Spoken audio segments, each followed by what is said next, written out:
சிறகடிக்க ஆசை சீரியல்ல கதை மேல கதையா கொண்டு வந்துகிட்டே இருக்கிறாங்க. ட்ராக்க கொஞ்சம் கொஞ்சமா வேற வேற கதைக்கெல்லாம் கொண்டு போயிட்டே இருக்கிறாங்க. இப்ப நம்ம முத்துவோட ஃப்ரெண்ட் இருக்காப்ல இல்லையா? செல்வம். செல்வமும் அவங்களோட மனைவியும் முத்து வீட்ல வந்து சாப்பிட்டுக்கிட்டு இருக்கிறாங்க. அப்ப வேணும்னே மனோஜ் வந்து பாத்தீங்கன்னா, கண்ட கண்டவன்லாம் வீட்ல வந்து சாப்பிடுற வரைக்கும் நான் காத்துக்கிட்டு இருக்கணுமா?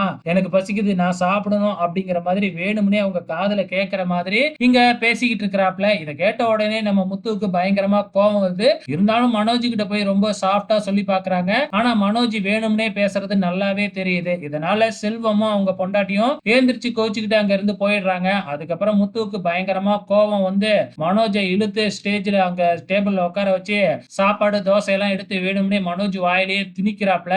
என்ன இப்ப நீ சாவடிக்கணும்? நீ ஏற்கனவே ஜெயிலுக்கு போயிட்டு வந்தவன் தானே அப்படின்னு சொல்றாங்க. சோ முத்து எதுக்காக ஜெயிலுக்கு போயிட்டு வந்தாரு அப்படின்னு தெரிஞ்சுக்கணும்னு மீனா ஆசைப்படுறாங்க, கேட்கறாங்க. சோ இதுல இருந்து பிளாஷ்பேக் கதை ஏதாச்சும் வரப்போதா அப்படிங்கிறது தெரியல. பொறுத்திருந்து பார்க்கலாம்.